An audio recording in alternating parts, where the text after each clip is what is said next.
मी सोडू का तुम्हाला? नाही नको, मी जाईन. बघा, खरंच सॉरी. ते ते आतमध्ये जे काही झालं मला कल्पना नव्हती हे असं काही. समीर प्लीज, तुम्ही पुन्हा पुन्हा सॉरी बोलू नका. हा तुमचा काहीच दोष नाहीये. आणि या सगळ्यात तुमचे बाबा सुखरूप आहेत ते जास्त महत्वाचं. ते बिचारे खूप घाबरले होते हो.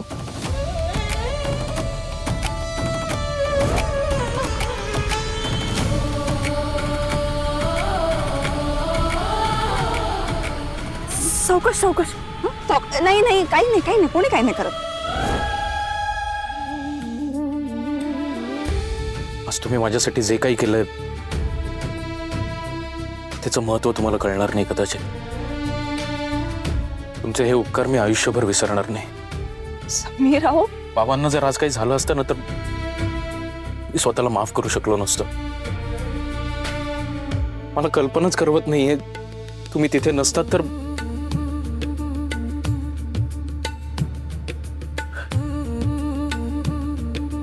जे बाबा सर्वस्व आहेत माझ्यासाठी. कधी कधी तर तेच माझी आई होतात. हात जोडून थँक्यू म्हणणं पण अपुरं आहे.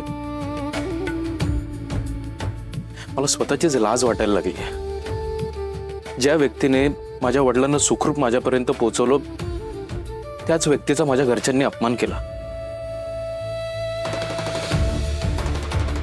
थँक्यू म्हणू का सॉरी मला कळत नाही.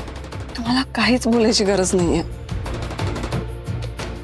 तुमच्या आई जे काही बोलल्या मला त्याचं वाईट वाटलं नाही असं नाहीये. पण हा विषय ना आपण इथेच थांबवूया. बाबा बरे आहेत ना, ते जास्त महत्वाचं.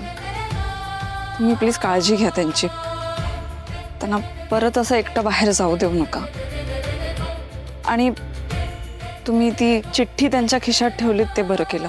म्हणून मला त्यांना इथे आणून सोडता आलं.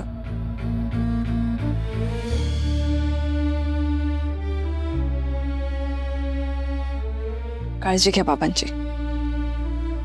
मी निघते. ते तुम्हाला 15,000 रुपयांची गरज होती ना, त्याची व्यवस्था मी. आभार प्रदर्शन करून झालं असेल तर घरी चालायचं का आपल्या? चाललायस तिला घरी सोडायला?